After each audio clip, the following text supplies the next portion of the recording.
Здравейте на всички, добре дошли в канала Aerial Horizon. Това е канал за Cinematic дронове, като в последствие може би ще си взема и FPV дрон. От една седмица пилотирам DJI Air 3S и реших да направя едно видео с настройките, които промених за последните няколко видеа, тъй като в началото го карах с настройките както идва от DJI, но ми се сториха, че може би са малко дървени, не ми харесваше толкова движението или може би аз бях още неподхватен с движенията, затова реших малко да си поиграя. Сега ще ви покажа част от настройките, които аз лично мисля, че са окей за мене, може би за повечето от вас. Мисля, че тези настройки са абсолютно подходящи за всеки един Cinematic дрон.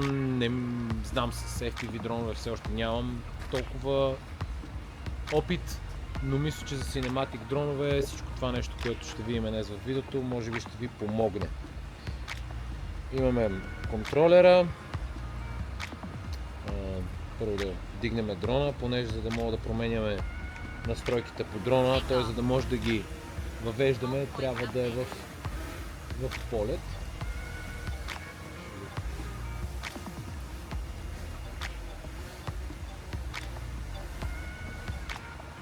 Отдалече малко. Така. И сега започваме с настройките на Normal. Имаме три вида на пилотиране. За тези, които знаете, имаме Scene, Normal, Sport. За тези, които не знаят, по-натам сега ще ги покажем да видим. Започваме с Normal. С Normal първо ще рестартирам, за да видите как идва дрона по дефолт от DJI. Така, имаме първата опция, максимално хоризонтално движение. Това е колко бързо да лети напред и назад. Тук това съм го оставил на Normal, нека да си бъде на 15, това е максимално за Normal. Като тук сме ограничени в Европа, караме до 15 метра в секунда. Америка мисля, че и Обединеното кралство могат да пилотират с 21 метра в секунда. Това ще го оставим така. Сега, преминаваме по-надолу. Максимална скорост на издигане.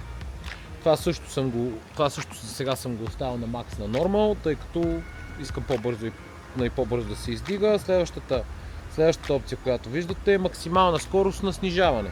И нея съм я оставил днес. Тук вече идваме в доста критичните настройки на дрона, т.е. това нещо, което мене най-много ме вълнува. Max Angular Velocity. Това е колко бързо дрона да се върти около оста си наляво и надясно. Т.е. колко бързо самия дрон да започне да се върти наляво и надясно. Ето можете да видите, в момента е на 75. Доста ми е, за Normal това ми е доста бързо. Лично аз предпочитам тук да го направя на около 55. Ето може да видите сега колко доста по-бавно ще се движи. Така. Следващата също много важна настройка е при това въртене колко бързо да започва и колко бързо да спира. На Normal лично аз го държа на... Установих, че на 50 ми е най-добре. Горе-долу. На 50. Ето така. Ето може да видите вече съвсем леко бутам джойстика, колко малко по-плавно започва да се движи. Съответно не е толкова рязък дрона. Ето. Така. Следващата настройка е Brake Sensitivity. На Normal съм си оставил на 100. Така на мен ми харесва. Нали? Все пак искам малко по-бързо да лети. Затова съм си оставил на 100. Expo, това ще го обясним някой в последващо видео. Аз лично използвам синьото. Синята е това пак да се върти около уста си, наляво и надясно дрона. Лично аз съм го намалил на минимум, за да може да е още по-плавно движението. Тук сега пак имаме едни доста критични две настройки, които не знам след коя серия реално погледнато, тъй като R3S излезна наскоро и не знам от коя серия точно можем да ги ползваме и ги имаме тези настройки. Това е максималния контрол на скоростта на гимбала. Т.е. колко бързо гимбала да ходи нагоре и надолу, нагоре и надолу. Лично на мене тук на Normal с 15 градуса в секунда ми е малко бавно, затова аз го дигнах на 20 за последните видеа. Обаче тук ще променим нещо друго.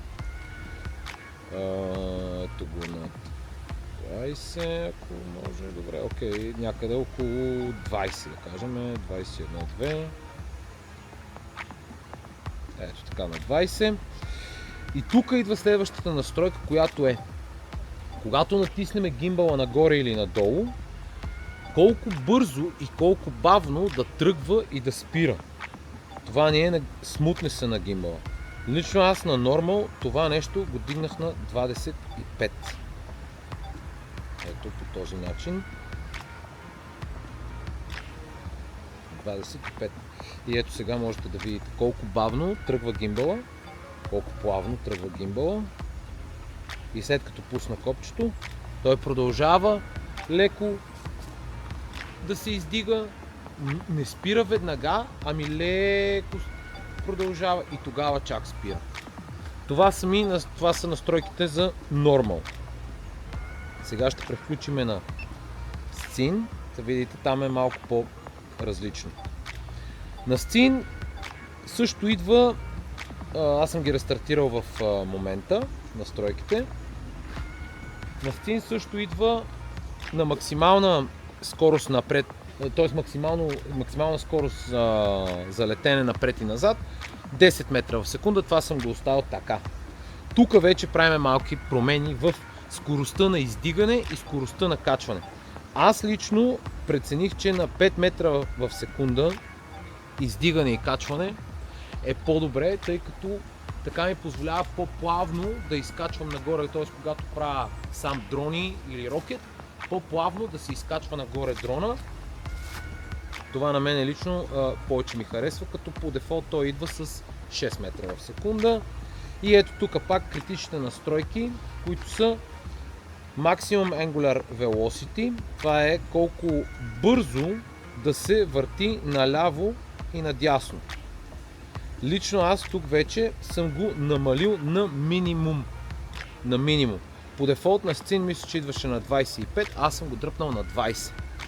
Тъй като това ми е важно да се движи по-бавно, по-плавно. Тоест по-бавно да се движи. А по-плавното идва ето от следващата настройка от Yell Smoothness.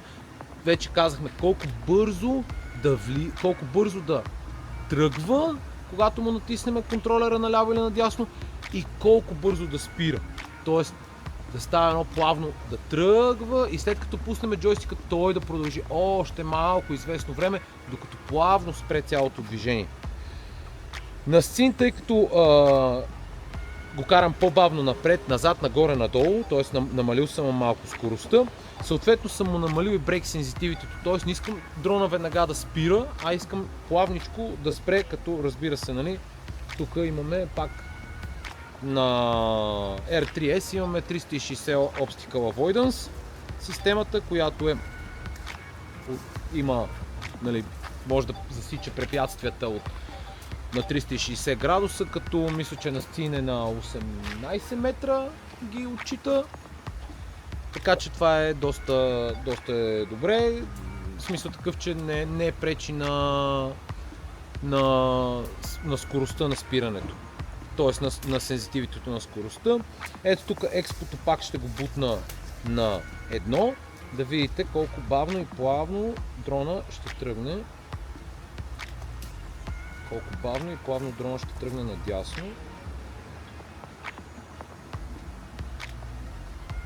Ще дори на максимум да бутна джойстика, той пак върви плавно, пускам го и ето. Пускам джойстика и той продължава още малко да се завърта, докато не спре докато не спре тотално.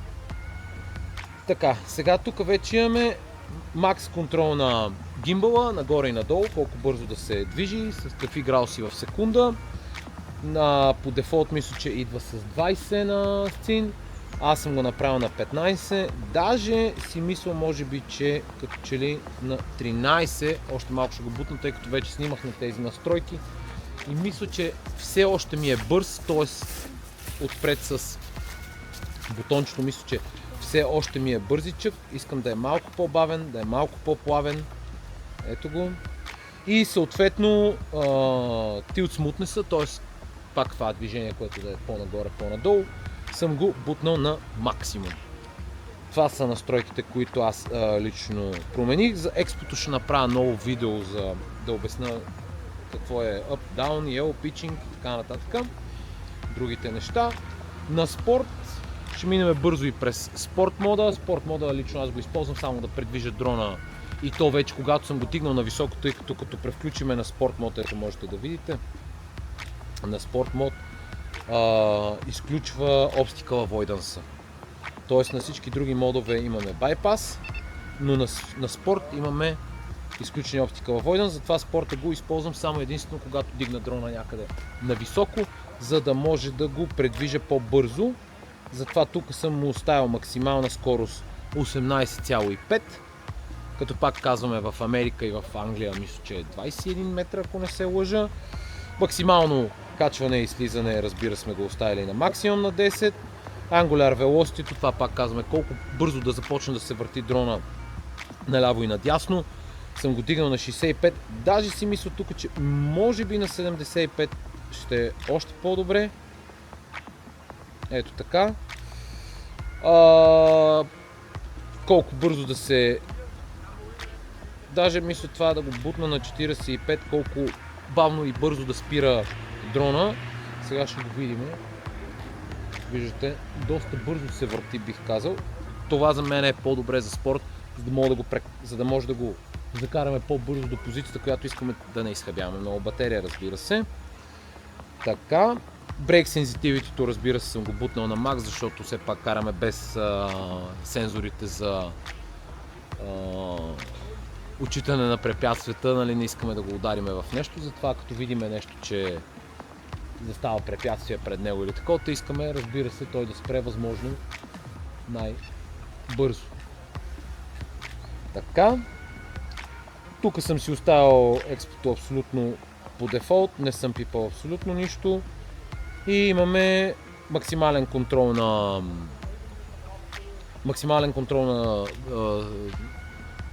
на движението на гимбала, нали, нагоре и надолу.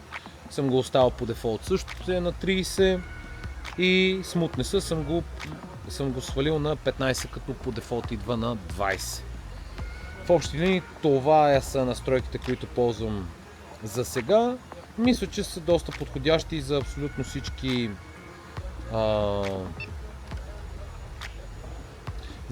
всички Cinematic дронове, нали? Сега за FPV дроновете не мога да говоря, тъй като все още не пилотирам FPV дрон.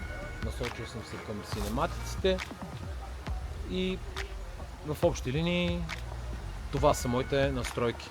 Надявам се, че информацията, която съм ви дал, е била полезна. Последвайте канала, за да научите още неща, които използвам аз, неща, които местя като настройки, да видите видеа. В момента идва доста интересен зимния сезон. Ще станат доста хубави кадри, предполагам. И така, до нови срещи. Оставам ви за сега. Чао и всичко хубаво!